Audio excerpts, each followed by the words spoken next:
بسم اللہ الرحمن الرحیم۔ السلام علیکم دوستو، کہتے ہیں مکہ کے مشرکین نے دو یہودی عالموں کے پاس اپنے آدمی بھیجے۔ یہ یہودی عالم مدینہ میں رہتے تھے۔ دونوں قاصدوں نے یہودی عالموں سے ملاقات کی اور ان سے کہا، ہم آپ کے پاس اپنا ایک معاملہ لے کر آئے۔ ہم لوگوں میں ایک یتیم لڑکا ہے، اس کا دعویٰ ہے کہ وہ اللہ کا رسول ہے۔ یہ سن کر یہودی عالم بولے، ہمیں اس کا حلیہ بتاؤ۔ قاصدوں نے نبی اکرم صلی اللہ علیہ وآلہ وسلم کا حلیہ بتا دیا۔ تب انہوں نے پوچھا، تم لوگوں میں سے کن لوگوں نے ان کی پیروی کی؟ انہوں نے جواب دیا، کم درجے کے لوگوں نے۔ اب انہوں نے کہا، تم جا کر ان سے 3 سوال کرو۔ اگر انہوں نے ان 3 سوالات کے جوابات دے دیے تو وہ اللہ کے نبی ہیں، اور اگر جواب نہ دے سکے تو پھر سمجھ لینا وہ کوئی جھوٹا شخص ہے۔ پہلے ان سے ان نوجوانوں کے بارے میں سوال کرنا جو پچھلے زمانے میں کہیں نکل گئے تھے، یعنی اصحاب کہف کے بارے میں پوچھنا کہ ان کا کیا واقعہ تھا۔ اس لیے ان کا واقعہ نہایت عجیب و غریب ہے۔ ہماری پرانی کتابوں کے علاوہ اس واقعے کا ذکر کہیں نہیں ملے گا۔ اگر وہ نبی ہیں تو اللہ تعالیٰ کی طرف سے خبر پا کر ان کے بارے میں بتا دیں گے، ورنہ نہیں بتا سکیں گے۔ پھر ان سے پوچھنا کہ سکندر ذوالقرنین کون تھا، اس کا قصہ کیا ہے۔ پھر ان سے روح کے بارے میں پوچھنا کہ وہ کیا چیز ہے۔ اگر انہوں نے پہلے دونوں سوالات کے جوابات دے دیے اور ان کا واقعہ بتا دیا اور تیسرے سوال یعنی روح کے بارے میں بھی بتا دیا تو تم لوگ سمجھ لینا کہ وہ سچے نبی ہیں۔ اس صورت میں تم ان کی پیروی کرنا۔ پیارے دوستو، قریش مکہ کے بھیجے ہوئے لوگ مذکورہ 3 سوالات لے کر واپس مکہ آئے اور قریش سے کہا اور کہنے لگے، ہم ایسی چیز لے کر آئے ہیں کہ اس سے ہمارے اور محمد کے درمیان فیصلہ ہو جائے گا۔ دوستو، کہتے ہیں کہ اس کے بعد انہوں نے ان سب کو تفصیل سنائی۔ اب یہ مشرکین حضور نبی اکرم صلی اللہ علیہ وآلہ وسلم کے پاس آئے۔ انہوں نے آپ سے کہا، اے محمد، اگر آپ اللہ کے سچے رسول ہیں تو ہمارے 3 سوالات کے جواب بتا دیں۔ ہمارا پہلا سوال یہ ہے کہ اصحاب کہف کون تھے، دوسرا سوال یہ ہے کہ ذوالقرنین کون تھے، اور تیسرا سوال یہ ہے کہ روح کیا چیز ہے۔ کہتے ہیں کہ آپ صلی اللہ علیہ وآلہ وسلم نے ان کے سوالات سن کر فرمایا، میں ان سوالات کے جواب تمہیں کل دوں گا۔ نبی اکرم صلی اللہ علیہ وآلہ وسلم نے اس جملے میں انشاءاللہ نہ فرمایا، یعنی یہ نہ فرمایا انشاءاللہ میں تمہیں کل جواب دوں گا۔ قریش آپ کا جواب سن کر واپس چلے گئے۔ حضرت صلی اللہ علیہ وآلہ وسلم وحی کا انتظار کرنے لگے، لیکن وحی نہ آئی۔ دوسرے دن وہ لوگ آ گئے، آپ انہیں کوئی جواب نہ دے سکے۔ وہ لوگ لگے باتیں کرنے، انہوں نے یہ تک کہہ دیا، محمد کے رب نے انہیں چھوڑ دیا۔ اب ان لوگوں میں ابو لہب کی بیوی جمیل بھی تھی۔ اس نے بھی یہ الفاظ کہے، میں دیکھتی ہوں کہ تمہارے مالک نے تمہیں چھوڑ دیا ہے اور تم سے ناراض ہو گیا ہے۔ پیارے دوستو، نبی اکرم صلی اللہ علیہ وآلہ وسلم کو قریش کی یہ باتیں بہت شاق گزریں۔ آپ بہت پریشان اور غمگین ہو گئے۔ آخر جبرائیل علیہ السلام سورہ کہف لے کر نازل ہوئے۔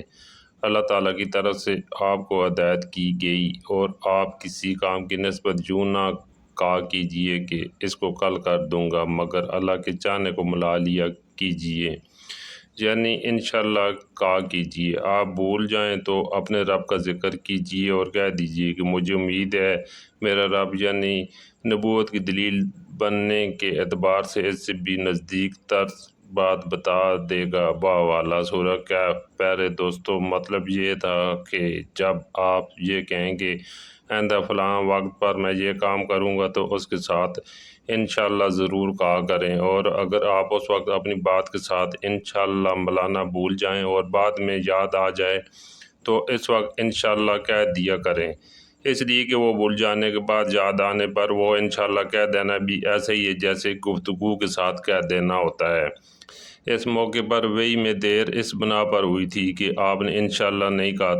جب جبرائیل علیہ السلام سورہ کہف لے کر آئے تو آپ نے ان سے پوچھا کہ جبرائیل، تم اتنی مدت میرے پاس آنے سے رکے رہے، اس سے تشویش پیدا ہونے لگی تھی۔ جواب میں حضرت جبرائیل علیہ السلام نے عرض کیا، ہم آپ کے رب کے حکم کے بغیر نہ ایک زمانے سے دوسرے زمانے میں داخل ہو سکتے ہیں، نہ ایک جگہ سے دوسری جگہ جا سکتے ہیں۔ ہم تو صرف اس کے حکم پر عمل کرتے ہیں، اور یہ جو کفار کہہ رہے ہیں آپ کے رب نے آپ کو چھوڑ دیا ہے، تو آپ کے رب نے آپ کو ہرگز نہیں چھوڑا، بلکہ یہ سب اس کی حکمت کے مطابق ہوا ہے۔ پھر حضرت جبرائیل علیہ السلام نے آپ کو اصحاب کہف کے بارے میں بتایا، ذوالقرنین کے بارے میں بتایا، اور پھر روح کے بارے میں وضاحت کی۔ دوستو، یہاں آپ کو اصحاب کہف کی تفصیل بتاتے ہیں۔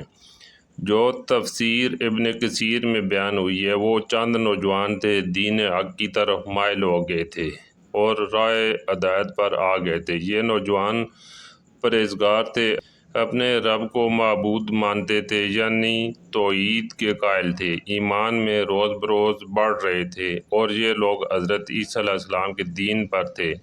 لیکن بعض روایت سے یہ بھی معلوم ہوتا ہے کہ یہ واقعہ حضرت عیسیٰ علیہ السلام سے پہلے کا ہے، اس لیے کہ یہ سوال یہودیوں نے پوچھے تھے، اور اس کا مطلب ہے کہ یہودیوں کی کتابوں میں یہ واقعہ موجود تھا۔ اس سے یہی ثابت ہوتا ہے کہ یہ واقعہ حضرت عیسیٰ علیہ السلام سے پہلے کا ہے۔ کہتے ہیں قوم نے ان کی مخالفت کی، ان لوگوں نے صبر کیا۔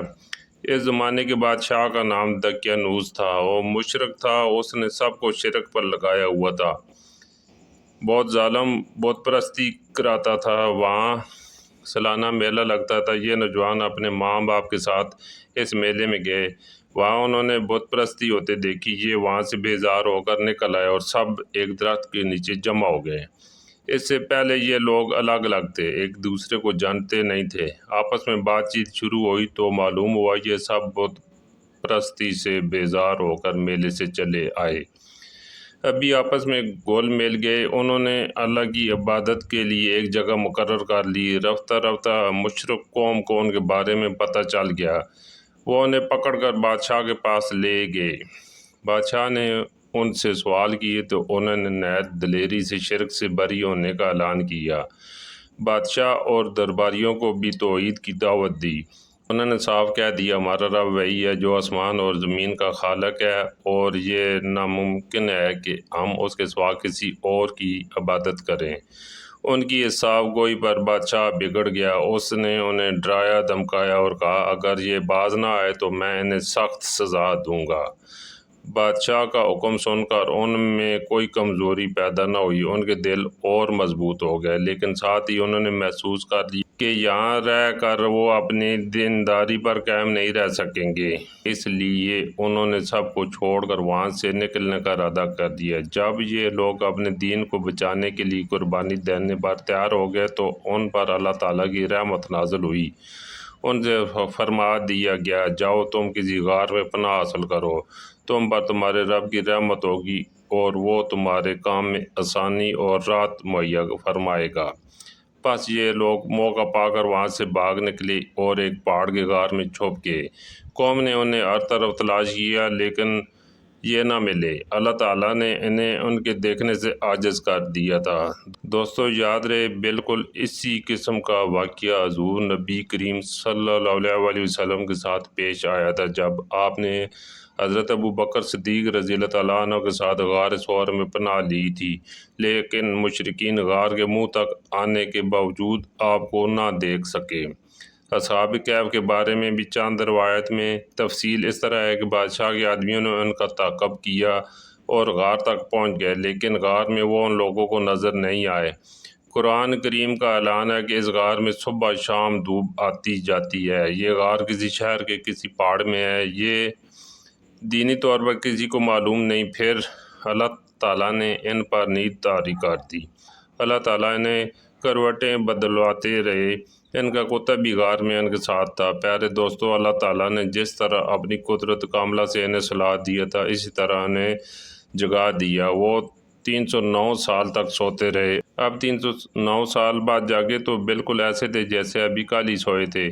ان کے بدن، کھال، بال، غرض ہر چیز بالکل صحیح سلامت تھی، یعنی جیسے سوئے تھے بالکل اسی طرح سلامت جاگے، کسی قسم کی کوئی تبدیلی واقعہ نہیں ہوئی تھی۔ وہ آپس میں کہنے لگے، کیوں بھائی، بھلا کتنی دیر تک سوئے رہے ہم؟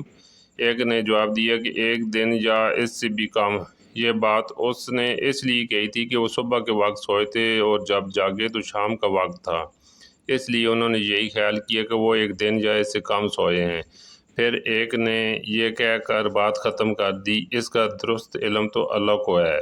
اب انہیں شدید بھوک پیاس کا احساس ہوا۔ انہوں نے سوچا بازار سے کھانا منگوانا چاہیے۔